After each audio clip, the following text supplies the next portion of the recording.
জীবন বিনিময় লিখেছেন গোলাম মুস্তফা। বাদশা বাবুর কাঁদিয়া ফিরেছে, নিদ নাহি চোখে তার। পুত্র তাহার হুমায়ুন বুঝি বাঁচে না এবার আর। চারিধারে তার ঘনায় আসিছে মরণ অন্ধকার।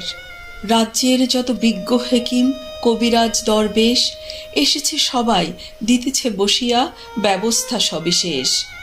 সেবা যত্নের বিধি বিধানের ত্রুটি নাহি এক লেশ।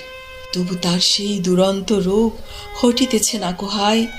যত দিন যায় দুর্ভোগ তার ততই বাড়িয়া যায়। জীবন প্রদীপ নিভিয়া আসিছে অস্তরবির প্রায়। সুধালো বাবুর ব্যগ্র কণ্ঠে ভীষক বৃন্দে ডাকি, বলো বলো আজি সত্যি করিয়া, দিও না কো মোরে ফাঁকি। এই রোগ হতে বাদশাজাদার মুক্তি মিলিবে নাকি? নতমস্তকে রহিল সবাই, কহিল না কোনো কথা। মুখর হইয়া উঠিল তাদের সে নিষ্ঠুর নীরবতা।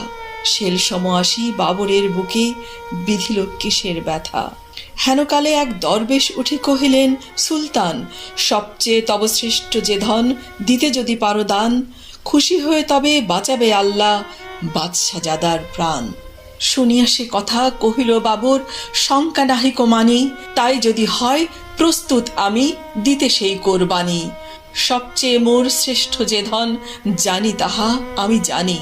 এতেক বলিয়া আসন পাতিয়া নিরিবিলি গৃহতল, গভীর ধ্যানে বসিল বাবর শান্ত অচঞ্চল। প্রার্থনারত হাত দুটি তার নয়নে অশ্রু জল। কহিল কাঁদিয়া, হে দয়াল খোদা, হে রহিম রহমান, মোর জীবনের সবচেয়ে প্রিয় আমারই আপন প্রাণ। তাই নিয়ে প্রভু পুত্রের প্রাণ কর মোরে প্রতিদান। স্তব্ধ নীরব গৃহতল, মুখে নাহি কারো বাণী। গভীর রজনী সুপ্তি মগন নিখিল বিশ্বরানী। আকাশে বাতাসে ধ্বনিতেছে যেন গোপন কি কানাকানি। সহসা বাবুর ফুকারি উঠিল, নাহি ভয় নাহি ভয়, প্রার্থনা মোর কবুল করেছে আল্লাহ যে দয়াময়। পুত্র আমার বাঁচিয়া উঠিবে, মরিবে না নিশ্চয়। ঘুরিতে লাগিল পুলকে বাবুর পুত্রের চারিপাশ। নিরাশ হৃদয় সে যেন আশার দীপ্ত জয়োল্লাস। তিমির রাতের তরুণে তরুণে উষার পূর্বাভাস।